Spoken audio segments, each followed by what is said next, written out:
There's something only people in the high-end service industry truly understand.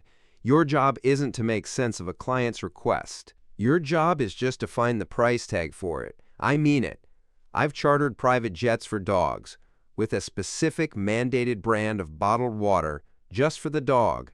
I've sourced flowers that are technically extinct for a centerpiece. My job is to make fantasies reality. But I will never, ever forget the day a hedge fund manager, a man who manages billions, looked me dead in the eye after I pitched him a very tasteful, very expensive toga party, and said, with absolutely no hint of irony, "No, I mean real lions. What's the problem?" So I'm in this office. You know the type. It's on a floor so high the clouds look like an inconvenience. All glass, all steel, overlooking the city like it's just a map on his desk. The air is so sterile, so quiet, you feel like you should be whispering. My job is to sit in these pressurized rooms and not flinch. My new client, we'll call him David, is a major hedge fund guy. He's exactly what you'd picture. Expensive suit, no tie, wearing a watch that costs more than my college education. He doesn't smile. He just assesses the job. His son's 13th birthday party. He slides a sleek, black folder across a table so vast it could be a landing strip. He taps it.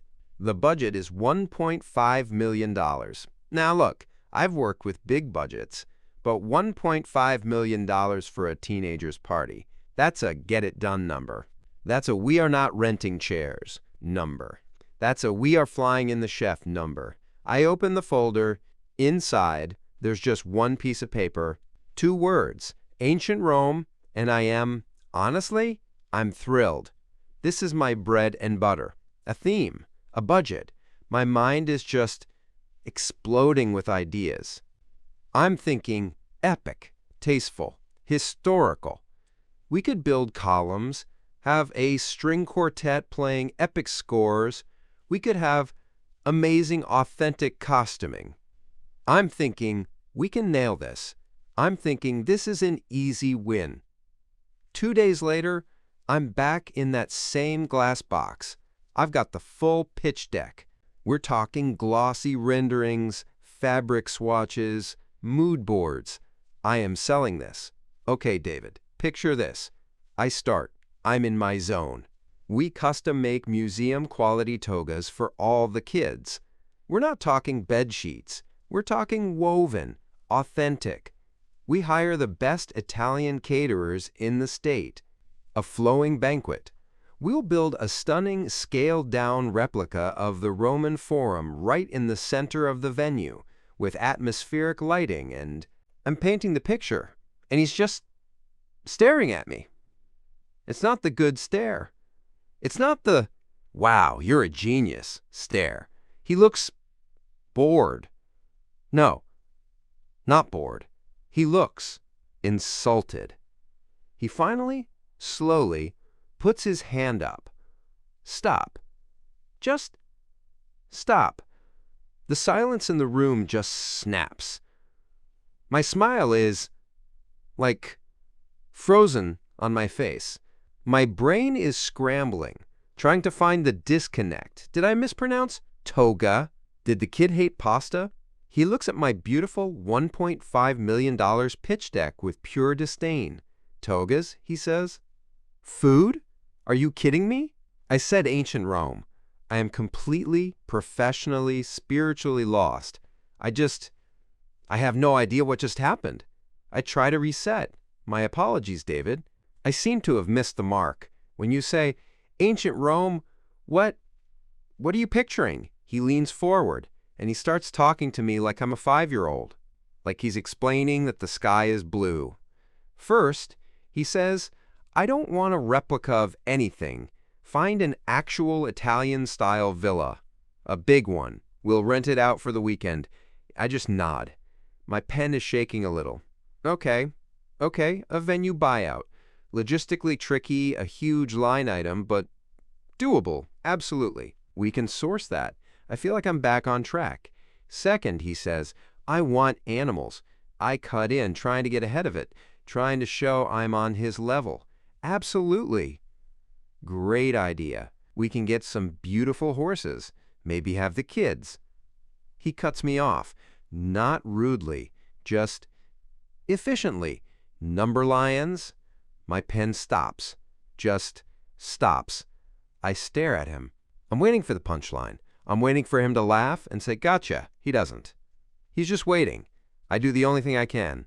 I start to deploy the P, professional no bed. "David," I say, trying to keep my voice even. That's a fascinating concept. But the permits alone for exotic animals, especially predators, are, well, they're non-existent for private parties. The liability, the insurance, the animal welfare laws. And that is when he hit me with the line. He looked at my professional, logical, legal concerns, and he said, "What's the problem?" I just blinked. He sighed like I was the one being difficult. "They'll be caged, obviously. Just handle it. Just handle it." The two most terrifying words in the service industry. He wanted me to just handle several felonies and the entire moral objection of modern society. And before I could even process the lions, before my brain could even formulate a response to the casual request for apex predators at a 13-year-old's birthday party, he checks his watch. "Oh," he adds, like he just remembered. And for the Happy Birthday song Just Fly in Bruno Mars, he said it like he was asking me to pick up a cake for $1.5 million. He wasn't joking. He was just annoyed I was wasting his time with details. So, to be very, very clear, there were no lions at that party. We did rent the villa. It cost a fortune, and we had to move 3 other events. We did get a very famous pop star, someone you would absolutely know, but not Bruno Mars. You know why? Because when I told him the lions were a legal, moral, and physical impossibility, he just looked at me like I was lazy. But when I came back with a spreadsheet showing that Bruno Mars's performance fee and travel rider alone would be more than his entire $1.5 million budget, that he understood. But that day, in that glass office, I learned the most important secret of my profession. It's the lesson that separates rich from wealthy. When you are dealing with that level of wealth, no, illegal, impossible, and that's a bad idea, are not barriers. They're not stop signs. They're just annoying suggestions. What's the problem? Attitude is everything. It reframes the entire world. It means that my problem, the problem of physics or legality or morality, is not his problem.